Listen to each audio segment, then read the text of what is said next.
we were being obliterated through a complex time delay mechanism.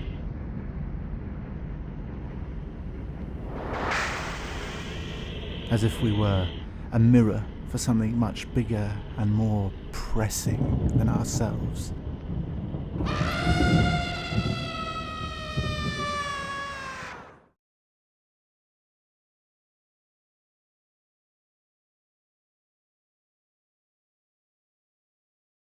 I'd been asked to write a piece on democracy, and I was struggling and failing to write that for a number of years. But key markers in a kind of history I was charting for some of my notes around democracy were, of course, Hobbes. Hobbes' Leviathan, Swift's response to it, A Tale of a Tub. And,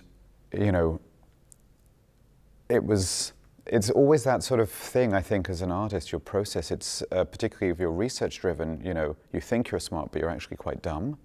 And things, it's almost like your unconscious is processing things at a kind of rate that you are struggling to kind of catch up with, or for it to be revealed into your conscious mind. So I was researching democracy, navigating all these marine allegories, but separately in my studio, or separately in my in my split consciousness, I had various notes and images on my studio wall, and Leviathan was up there, but somehow I wasn't associating the two kind of inquiries. But the material I had on my studio wall was relating to marine ecology and climate change and the refugee crisis, which is, admittedly as much by land as by sea, but at the time I was doing this research, we were kind of being bombarded by images of migrants and refugees making very dangerous sea journeys. And, so I was sort of interested in sort of statecraft, perhaps some of the kind of gaps in how democratic theory shifted into practice. And on the other hand, kind of interested in this vertical axis between the bottom of the sea and the surface of the sea, in terms of what was happening in terms of the sort of marine ecosystem, but also how that might be affecting various migrant journeys, people fleeing persecution, or just economic oppression. And I think there's that sort of, when I say about being dumb, or I think one might also say naivety. And I think there's something about that non-expertise of being an artist that allows you to sort of jump into other disciplines and ask questions that maybe other people might be too shy to ask. And for me, it was, what is the axial connection? Is there a as above, so below?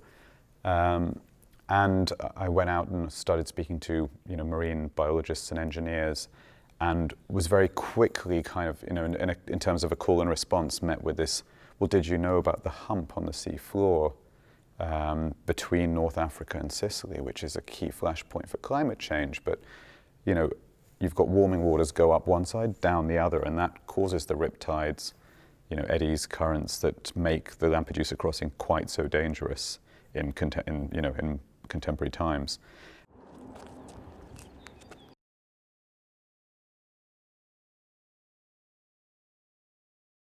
I think I found so far with the whole Leviathan project, every setting I'm in is about putting me beside myself, because I don't know. And it's that question of, how do I, with my very limited circumference of knowledge, even dare attempt to kind of respond to a place with its embedded histories, mythology, arcana. There's a certain kind of hubris which I'm very kind of nervous about, and I try and kind of avoid by trying to kind of find a different way to connect with people, conversations, but also with a kind of embodiment of the landscape, so, and there's also that point in which it's about shifting duration. So like, yesterday, I think I was like 5 hours at the ice fjord, and something about watching the fog gradually lift and the interpenetration of ice, the acoustics, the kind of intense presence and absence of subjectivity through the ice is, phenomenologically, it's kind of overwhelming. I still feel, almost speechless. I'm struggling to articulate a response, but that's a good thing. It's that inability that I'm sort of searching for through the project in different ways, in different means. It's quite bizarre because the last place I was the Dead Sea, and it's almost the opposite. You've got hot wind literally blowing the hydration out of you, and it's dehydrating here, but in a totally different way through the medium of ice crystals. And we've heard a lot of talk around dark ice, porous snow. These are categories that start to become. I love the way in which we are always creating categories. A sort of taxonomy of ice and snow, a taxonomy of whales, a taxonomy of myth, and then the sort of failure of that to encompass the visceral affect.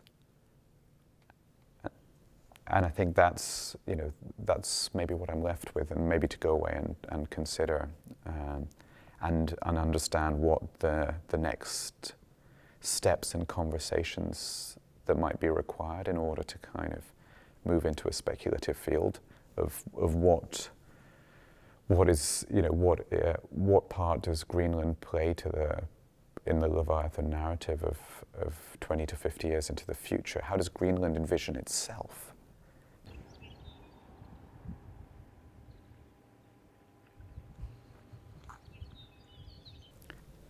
I think the whole question of interpenetrating subjectivities has been key to kind of how Leviathan is kind of processing forward. And it's something that comes up a lot in discussion, that people ask me like, oh, but what, there's still a narrative hook, or why isn't there more of one? And I think there's this, it's not an abdication of responsibility as an author, but I think there's a sort of openness to keep asking questions with each episode. On a practical level, I make Elizabeth, my producer's life, she's really great about it, but I know I make her life difficult by constantly rewriting till the last moment. But for me, it's a process of kind of trying to stay awake. I think, I've had earlier drafts of episodes that, my goodness, if I hadn't redrafted them, the project would have kind of flattened out a lot sooner, and it wouldn't be so rich and resonant, and have incorporated, those voices that are way outside of your subjectivity or your preconception. And I think that's been very important to keep the question of subjectivity alive. So not to go to either extreme, to kind of make it overtly linear or to collapse it entirely. And it's that point of tension that I think, keeps it compelling. It also, I didn't want to either kind of disavow the structural premise, of the series. And, a lot of people have, in interviews or writing about it, in the way that, sometimes a kind of journalism looks for a kind of buzzword or a kind of easy way to frame something. There's been a lot of reference to, HBO and Netflix seasons. But, to that I would add that, that's how the novel was originally serialized. Dickens, etc. You read it in serial form, and I'm really interested in that. Or even the political pamphlet, was serialized. And I think that idea of something not being locked down, but being in process, that the writing is a continuous action or set of actions. If you think about it, even just in terms of like the HBO Netflix season, it's a team of writers workshopping. And there's something that we shouldn't write off about that as just being a sort of commercial kind of paradigm. I think there's something very interesting about the kind of, refracted workshopping and refracted subjectivity that has made it such a kind of resonant format for contemporary audiences. So, I didn't want to kind of just throw that out. there's something interested, and I'm really interested in, notions of the cliffhanger. Obviously, how one, might kind of re-envision those from a sort of from a background in experimental film, and interlacing different formats, different media, and the sort of a sort of dynamic interplay between text, image, and sound. How you can activate different subjectivities and multiple subjectivities. Because I think it would have been really easy at like episode 5 to go into a fully animal subjectivity. And probably, that episode might have been more celebrated in the short term for that.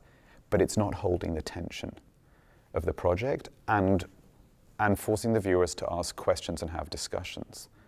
It shouldn't be a closed project.